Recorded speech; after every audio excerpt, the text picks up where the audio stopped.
Halo semuanya, selamat datang di sesi TKA, Tes Kemampuan Akademik, untuk mata pelajaran pilihan Fisika.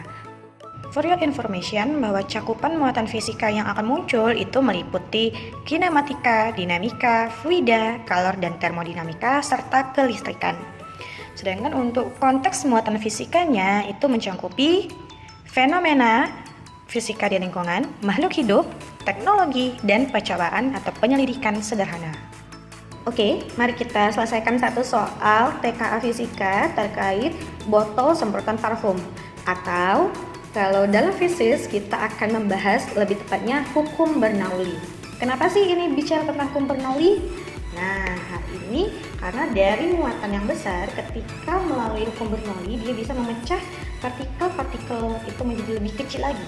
Ya, contoh nih, kita pernah untuk menyemprot suatu parfum. Saat udara ditiupkan, cepat melalui tabung yang sempit di selang parfum tersebut. Dengan hal ini terjadi, maka kecepatannya itu akan meningkat. Dan menurut hukum Bernoulli, tekanan yang diberikan adalah tekanan yang menurun. Oleh karenanya, tekanan udara di luar itu tentu pastinya lebih besar. Sehingga cairan parfum yang terdorong akan naik dan melalui pipa kecil. Dan ketika keluar dari pipa kecil atau celah sempit semprotan, cairan parfum bisa langsung terpecah menjadi butiran-butiran halus yang wangi atau harum. Itulah mengapa pada semprotan parfum terlihat sederhana, tetapi dia memuat konsep yang keren, yaitu hukum Bernoulli. Mari kita lihat nih, kalau dari cerita Mbak tadi, di pernyataan berapa aja sih yang benar? Yang pertama, udara yang mengalir cepat di atas permukaan parfum menyebabkan tekanan di tempat itu bertambah besar. Oh, tentu salah sekali. Kenapa?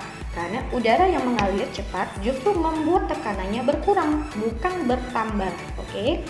Kemudian, tekanan di permukaan cairan parfum menjadi lebih tinggi daripada tekanan di atasnya. Salah. Kenapa? Karena tekanan di permukaan cairan parfum tentu lebih rendah dari tekanan udara di luar. Ketiga, cairan parfum terdorong naik ke atas karena faktor tekanan udara luar. Nah, ini benar. Kenapa? Cairan itu kan didorong nih. Akibatnya tekanan udara yang di luar pasti lebih besar. Kalau di udara luar itu kecil, nggak mungkin bisa kedorong cairannya. Pernyataan ketiga benar. Pernyataan keempat, volume cairan yang berada di dalam botol parfum mempengaruhi aliran parfum. Maksudnya benar. Kenapa? Hukuman volume cairan di dalam botol mempengaruhi kelancaran aliran parfum. Bayangkan kalau volume cairan dalam botol itu sedikit, kan tidak mungkin aliran itu dapat naik dan keluar berhambur menjadi muatan-muatan kecil. Berarti pernyataan 4 benar. Kelima, alat ini memanfaatkan hukum Pascal dalam proses penyemprotannya. Tentu salah.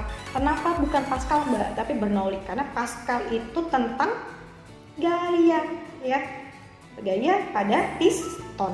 Oke, dongkrak ya lebih kenalnya. Pada semprotan atau parfum ini sendiri atau semprotan apapun itu terkait di hukum Bernoulli gitu.